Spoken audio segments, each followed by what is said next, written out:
اعوذ باللہ من الشیطان الرجیم بسم اللہ الرحمن الرحیم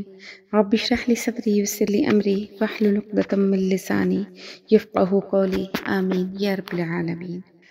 آج کی آیت میں اللہ پاک نے 2 حکم بیان فرمائے ہیں، جس میں سے ایک حکم تو باقی رہا، دوسرا منسوخ ہو گیا۔ جو حکم باقی رہا وہ ہے قتل کے متعلق۔ اللہ پاک فرماتے ہیں یا ایھا الذین آمنو، اے لوگو جو ایمان لائے ہو، کتبہ فرض کیا گیا، یعنی یہ تاکیدی حکم ہے کہ علیکم القصاص، ہو تم پر قصاص۔ قصاص کا معنی ہے بدلہ لینا، یعنی اگر کوئی شخص قتل کرتے تو اس کو چھوڑنا نہیں بلکہ اس کا پیچھا کرنا ہے، اور اگر اس نے قتل کیا یا اس نے کوئی اعضاء کو ضائع کیا یا اس نے کسی کو زخمی کیا تو اس کا قصاص لیا جائے گا، اور یہ واجب ہے۔ آمنو کہہ کر اللہ پاک نے یہاں پر تمام مسلمانوں پر یہ چیز فرض کر دی کہ وہ بھی اگر کوئی قتل ہو جاتا ہے تو مقتول کی مدد کریں اور اس کے وارثوں کو پورا انصاف دلوانے کی کوشش کریں۔ اس میں امت مسلمہ کی تربیت ہو رہی ہے۔ تو یا ایھا الذین آمنو، لوگوں جو ایمان لائے ہو، کتبہ فرض کیا گیا، علیکم القصاص، ہو تم پر قصاص، فی القتل، قتل میں، الحر بالحر، آزاد کے بدلے، والعبد بالعبد، غلام کے بدلے، والانثی بالانثی، اور عورت کے بدلے۔ کیونکہ جنگ میں بنو نذیر بنو قریظہ پر غالب آ گئے تھے، یہ 2 بہت بڑے قبیلے تھے یہودیوں کے۔ اب یہ دستور ہو گیا تھا کہ جب کوئی نذری کسی قرضی کو قتل کرے تو اس کے بدلے سے قتل نہیں کیا جاتا تھا، بلکہ 100 وسق کھجور دیت میں لی جاتی تھی، اور جب کوئی قرضی نذری کو مار ڈالے تو قصاص میں اسے قتل کر دیا جاتا تھا، اور اگر دیت لی جاتی تو دگنی لی جاتی، یعنی 200 وسق کھجور۔ تو اللہ تعالیٰ نے اس جاہلیت کی اس رسم کو مٹایا اور عدل اور مساوات کا حکم دیا۔ تو اب جیسا کہ اللہ پاک نے کہا کہ یا تو جان کے بدلے جان، یا خون بہا لیا جائے، یا پھر معاف کر دیا جائے، تو اب آگے اس کے بارے میں حکم ہے کہ فمن عفی، یا پس جس کو معاف کر دیا، لہو اس کے، من اخیہ بھائی میں، شیئن کچھ یعنی کہ کوئی خون بہا مقرر ہو گیا، اس کو کوئی خون بہا اگر دیا جائے گا تو فاتباع، تو بس پیچھے پڑنا ہے، بالمعروف، عمدگی کے ساتھ۔ جو رقم تم نے لینی ہے تو لیتے وقت تم سختی نہ کرو، اور ادا کرنے والا واداء، وہ ادا کرے، الیہ، اس کو، ہی مقتول کے وارثوں کی طرف ہے، کہ مقتول کے وارث بھی احسان کے ساتھ، یعنی مقتول کے وارث بھی دیت کو عمدہ طریقے سے ادا کریں، ٹال مٹول نہ کریں، وعدے کے مطابق ادا کریں تاکہ بات آگے نہ بڑھے۔ اللہ پاک کہتے ہیں ذالک، یہ یعنی جو خون بہا ہے، تخفیفم، یہ ہلکا ہے، من ربکم، تمہارے رب کی طرف سے، یعنی کہ یہ ہلکا کیا گیا ہے جان کے بدلے جو قیمت ادا کی گئی، رحمتن، اور رحمت ہے تمہارے رب کی، فمن اعتدی، پس جس نے بھی تجاوز کیا، فمن یعنی کہ مقتول کے وارث، بعد ذالک، اس کے بعد، لہو، بس اس کے لیے، یعنی جو زیادتی کرے گا، عذاب علیم، عذاب ہے دردناک، یعنی کہ اب قاتل سے دیت بھی لے لی اور پھر اس کو قتل بھی کر دیا، تو یہ ایک بہت بڑی زیادتی ہے۔ یا جس نے دیت اپنے ذمہ لی، وہ اس میں ان کو خوار کرتا ہے، دیت نہیں دیتا، ٹال مٹول کرتا ہے، تو یہ بھی ایک بہت بڑی زیادتی ہے۔ جیسے ہمارے ہاں بھی ایک بات ہے کہ اگر کوئی شخص خون بہا لے لیتا ہے تو اس کو بھی کہا جاتا ہے کہ اس نے مردہ بیچ دیا، پھر ایسے لوگوں کے لیے اللہ نے کہا کہ ان کے لیے دردناک عذاب ہے۔ وَلَكُمْ فِي الْقِصَاصِ، اور تمہارے لیے قصاص میں، حیاتٌ، زندگی ہے، یا اولي الالباب، اے عقل مندو، لعلکم تتقون، تاکہ تم بچو۔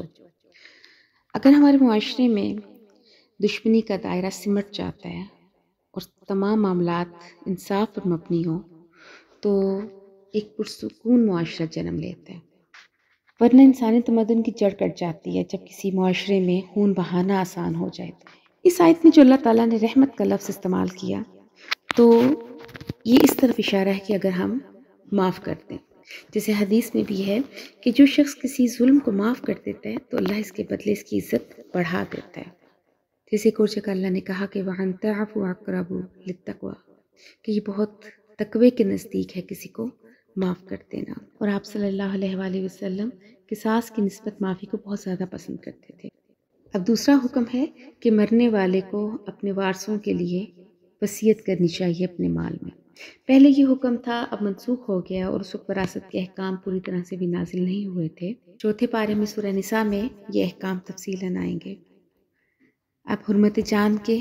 بعد حرمت مال کا ذکر آ رہا ہے اور اس کو لازم قرار دیا گیا ہے۔ کتبہ فرض کیا گیا علیکم تم پر، اذا حضر کہ جب آئے، احدکم الموت تم میں سے کسی کو موت، ان ترک اور اگر وہ چھوڑ جائے خیرن کچھ مال، وصیت تو لکھی گئی ہے وصیت، وصیت کہتے ہیں تاکیدی حکم کو، للوالدینی ماں باپ کے لیے، والاقربینا اور رشتہ داروں کے لیے، بالمعروف اچھے طریقے سے۔ جیسے میں نے بتایا کہ ابتدائی قدم تھا کہ ابھی وراثت کا قانون نازل نہیں ہوا تھا، کیونکہ عرب میں کوئی مر جاتا تھا تو مال کا جو وارث باپ کے مرنے کے بعد اگر کوئی بڑا بیٹا ہوتا تو وہ وارث ہوتا تھا، تو اس طرح باقی جو تھے وہ محروم رہ جاتے تھے۔ تو یہ آیات بعد میں منسوخ ہو گئی، مگر آپ نے اللہ تعالیٰ نے ایک حصے کو قائم رکھا کہ اپنے مال کا تیسرا حصہ جو ہے وہ انسان وصیت کر سکتا ہے۔ حقاً علی المتقین، تو یہ لازم ہے پرہیزگاروں کے لیے۔ فمن بدلہ، بس جس نے اس وصیت کو بدلا، بعد ما سمعہ،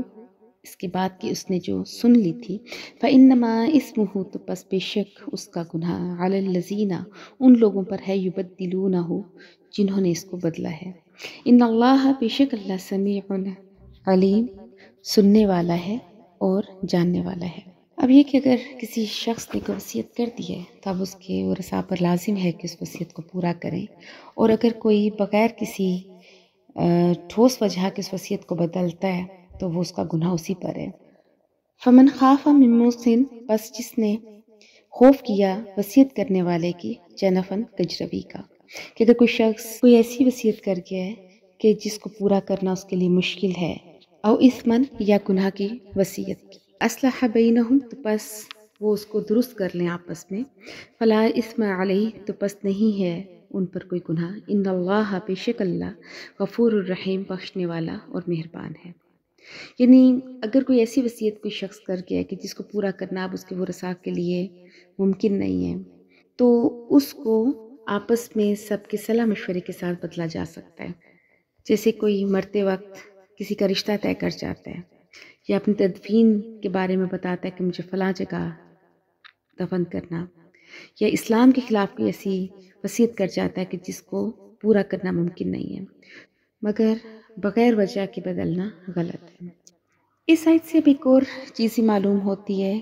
کتب علیکم اذا حضر احدکم الموت ان ترک خیرا، ان ترک خیرا، کہ اگر کوئی مال چھوڑ جائے، کہ اس سے مال چھوڑ کے جانے کی بھی اجازت ہے، کہ جسے حدیث میں بھی کہ اگر تم اپنے وارثوں کو غنی چھوڑو یہ زیادہ اچھا ہے اس سے کہ تم ان کو فقیر چھوڑ دو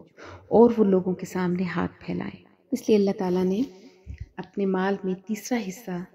وصیت کرنے کی اجازت دی ہے، اس سے زیادہ کو پسند نہیں کیا۔ لیکن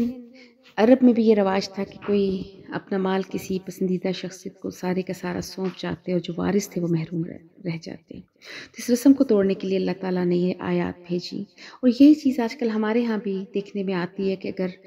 کوئی شخص مرتا ہے تو اس کے آخری ٹائم میں جو اولاد اس کے قریب زیادہ رہی ہے، زیادہ اس نے اس کی خدمت کی، تو اپنے جاتے ہوئے اس کے حصے سے زائد اس کو حصہ سونپ کر چلے جاتے ہیں، یا وصیت کر جاتے ہیں کہ میرا اتنا پیسہ یتیم خانے میں لگا دیں یا کسی مدرسے میں لگا دیں، اور جبکہ اپنے ورثاء کا جو وہ حق ہے وہ مار دیتے ہیں۔ تو یہ چیز ہی بڑے گناہ کی ہے۔ اللہ تعالیٰ نے اس سے بھی بچنے کا کہا کہ جو